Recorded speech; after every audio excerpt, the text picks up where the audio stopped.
ወገኖቼ ኢትዮጵያውያን ኤርትራውያን እንዴት ናችሁ? እንዲከረማችሁ እህታችሁ ወንጌላዊ ጸገነት ነኝ። በዓለም ሳላችሁ መከራ አለባችሁ ተብለናል። እናውን ብንታሰር ብንወገር፣ ለነገሩ አሁን እኮ እንደ አማኝ የሚታሰርም ይወገርም የለም። ለምን ብትሉ ከዓለም ተመሳስለን እንደውም ከዓለም ብሰን ቁጭ ብለናል። በውሸቱ፣ በኃጢአቱ፣ በሐሜቱ፣ በክፋቱ ብሰን ቁጭ ብለናል። ስለዚህ ውጊያ የለም፣ ትግል የለም። ለምን? ስለተመሳሰልን። ማን ነው አሁን ስለ ወንጌል የሚሰደድ የሚታሰር ማን አለ? ሰምታችኋል?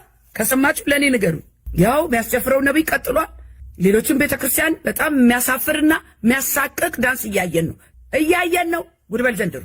ሌላው ደግሞ ከእውቀት ማጣት የተነሳ ምንድን ነው መጠቀስ ያለበት? እነዚህ እዛ ነበርኩኝ ጴንጤ ጋር ነበርኩኝ፣ ወደ እናቴ ቤተክርስቲያን ተመልሻለሁ። ሂጂ ተመለሺ። ቀድሞውንም ከክርስቶስ ጋር ያልተገናኛችሁ፣ ቀድሞውንም መሰረታችሁ ክርስቶስ ኢየሱስ ያልሆነ ሰዎች በሰው ጀምራችሁ በሰው ትጨርሳላችሁ። እኔ በጣም ማዝነው ነገር ከክርስቶስ ኢየሱስ ጋር ምንም አይነት ሪሌሽንሺፕ የላችሁም እናንተ። ይቺ አሁን ስለ ሰው ነው የምታወራ የነበረ። እኔ ለእግዚአብሔር ቤት የቀናች መስሎኝ ነበረ። በአንቺ ላይ ምንም አይነት ጥላቻ ነቀፌታ አልነበረኝም። አሁን ግን የተገለጥሽበት ነገር ከሰው ጀምረሽ በሰው ጨረሽ። አጠመቃለሁኝ እመልሳለሁ። ያሳደገችኝ ቤተክርስቲያን እስከ ዛሬም ያለ ቦታ ነው ገብቼ ስቃጠል ነበር። ተቀብያለሁ ብዬ ይህንን ሐሰተኛ ኢየሱስ የተከተልኩት እስከ ዛሬ ድረስ ከህፃነቴ ጀምሮ ይሄ ሳቄ ሲያቅበዘብስኝ ይሄው አደባባይ ላይ እጄን አንስቼ ከዚህ በኋላ የጴንጤ ኢየሱስ የሚባል ክጄዋለሁ። ጣጣሽን ቻይ። እናንተን ኢየሱስ የምነምናምን ኢየሱስ ሰው ነው እንዴ? ከክርስቶስ ኢየሱስ ፍቅር ማን ይለየናል ነው የሚባለው። መከራ ቢሆን፣ ራቁትነት ቢሆን፣ ችግር ቢሆን፣ ወሬ ቢሆን እኔ ምን አገባኝ? ፓስተሩ ላጠፋው ጥፋት ኢየሱስን ወቅሳለሁ እንዴ?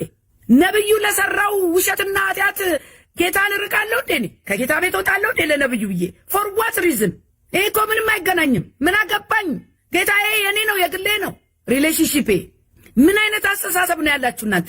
ባለፈው ያው ዘማሪዋ እኔ ብዘፈን እኮ ከቴዲ አፍሮ በልጣለሁ አለች። አያፍሩም፣ አይሰቀጥጣቸው አፋቸው። አሁን ይችት ደግሞ ከዋናው ከምንጩ ያልተገናኘ ሰው እንደዚህ ነው ባክኖ የሚቀርብ። እግዚአብሔር ግን እያጠራ ነው፣ እያንጠረጠረ እየጣለ ነው። አሁን እነዚህ እየወረዱ በቃ እየተንጠባጠቡ እየወደቁ ነው። ሂዱ፣ ውደቁ፣ ሂዱ። ለእግዚአብሔር ቤት ምንም አይነት አስተዋጽኦ የላችሁም እናንተ። እንዴት ነው ሰው በሰው የተነሳ ይሄ እንደዚህ ነው፣ ግብረ ሰዶም ነው፣ ይሄኛው ሌባ ነው፣ ይሄኛው ዘራፊ ነው። ሰው ዋት? ኢየሱስ ዘራፊ ነው? ኢየሱስን ይዘሽ አርፈሽ አትቀመጭ? ለሁሉም እንደ ስራው የሚከፈል ጌታ አለ። ማጋለጥ ተውረፉ ማለት እሺ።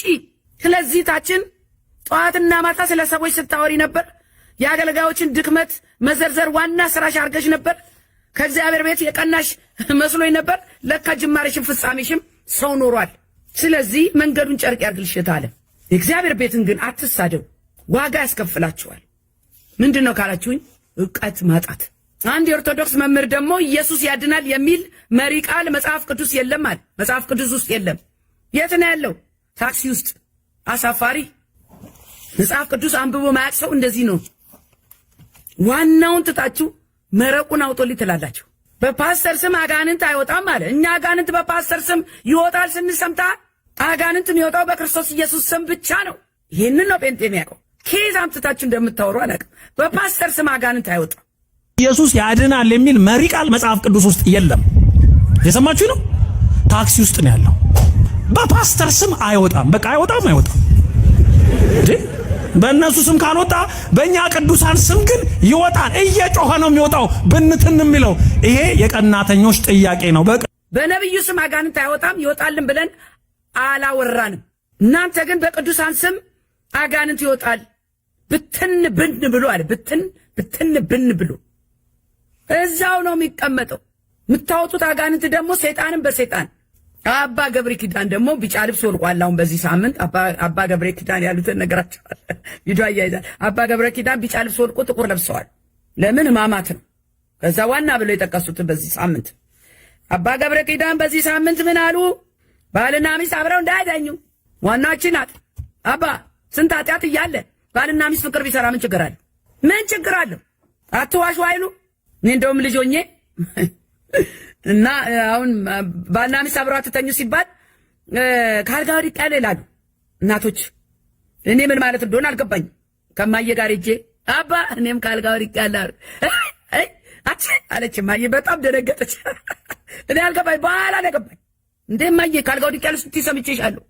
እኔ እንደማያ 40 ስገጂ እንድባል ነው ከስር ከስር ሆኜ ልክ ማያ ያለችውን አልኩ። ለካ ማያ ጉላ ወዳደቅ ነው የወደቀችው። እኔም አላውቀውን ማለት ነው ልጅ ሆኜ። አሁን ትሰማላችሁ እዛ ክራራይ ሰው የሚሉት 40 ስገጂ 50 ስገጂ የሚሉት ትሰማላችሁ። ካልጋ ወድቄ ያለው ይህ ህዝብ እኮ ድሃ ነው። መቼ የሚመች አልጋ ላይ ተኛና ነው አሁን በማማት የሚመች አልጋ ላይ አትተኙ፣ የጣፈጠ አትብሉ።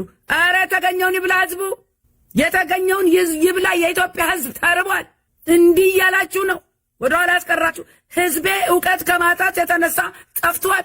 ኢየሱስ ያድናል። ስለ እስራኤል ነው።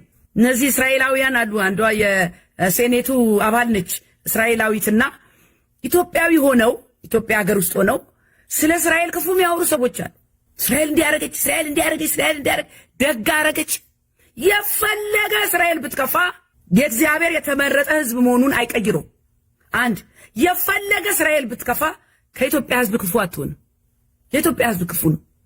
ስለዚህ እነዚህ እስራኤላውያን ወንድና ሴት ናቸው። አያቸው የሴኔቷ መሪ ናት። ምን እያሉ ይናገራሉ?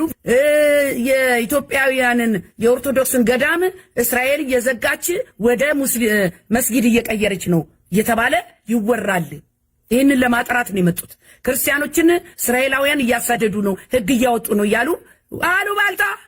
ይህ የማማት ሳምንት እስከ እሑድ ባለው በእውነት ነው የምላችሁ የመታደስ ጊዜ ነው፣ የመቀደስ ጊዜ ነው። የተደረገልንን እያሰብን በእግዚአብሔር ፊት በምስጋና ምልውና የምንልበት ጊዜ ነው። በእውነት ነው የምላችሁ። ለምን ዋጋው ትልቅ ነው። የማይገባንን ነው የተሰጠን እኮ። እኔና እናንተ እኮ አይገባንም። ጽድቅ አልነበረንም። ጽድቃችን እኮ የመርገም ጨርቅ ነው።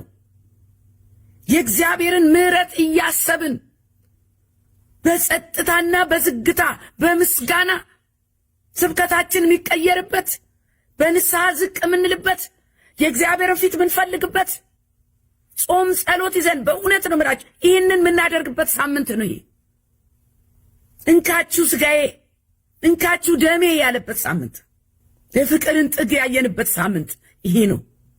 ስለዚህ ወገኖቼ ይህንን ሳምንት በቀላል እንዳታዩት። ፐርሰናል ነው ደግሞ አንቺ ራስሽ ከጌታ ጋር፣ አንተ ራስህ ከጌታ ጋር አዲስ ሪሌሽንሺፕ እኮ ይታደሳል። ልክ መታወቂያ ሲያረጅ እንደምናሳድሰው ኤክስፓየር አረገ ብለን እንደምናሳድሰው ከእግዚአብሔር ጋር ያለንም ግንኙነት መታደስ አለበት። በአንድ አይነት ግንኙነት መቀጠል አይቻልም። ስለዚህ አዲስ ወንድም አለ፣ አዲስ ይህቴ፣ አዲስ ኃይል ተቀበይ፣ አዲስ ጸጋ ተቀበይ። ሞር ታይም ከእግዚአብሔር ጋር ማጥፋት። ጌታ ኢየሱስ ግን ሞቶ አልቀረም። ደስ የሚለው ነገር ሞትን ድል አድርጎ ተነስቷል። ይሄ ነው በጣም የሚያጽናናን ነገርና በዚህ በትንሣኤው በዓል እግዚአብሔር ለሀገራችን ሰላም ያምጣ። እግዚአብሔር ቤተክርስቲያንን ያድሳት። ወደ ክብራችን እንድንመለስ ጌታ ይርዳን። ወገኖቼ ብዙ ርቀናል ከእግዚአብሔር፣ ብዙ ርቀን ሄደናል እና እነዚህ ደግሞ እየጠፉ ያሉትን እግዚአብሔር ይርዳቸው። ሰው አይተው ገብተው ሰው አይተው እየወጡ የክርስቶስ ኢየሱስን ስም የሚሰድቡ ውርድ ከራሴ መጀመሪያውኑ ባያውቁት ይሻላቸው ነበር ይላል። እናንተ ባካፕ ለምታደርጉ የትም ቤት ሄዳችሁ የትም ካለ ክርስቶስ ህይወት ባዶ ነው። ወልድ የሌለው ህይወት የለውም። ይህንን እንድታሳውሱ ፈልጋለሁ። እግዚአብሔር የተባረከ ይሁን ወገኖቼ። ሼር እና ሰብስክራይብ ላይክ አድርጉልኝ። አብራችሁን ስለቆያችሁ አሜን ስላላችሁ አስተያየት ስለምትሰጡ አገልግሎቴን እየደገፋችሁ ስላላችሁ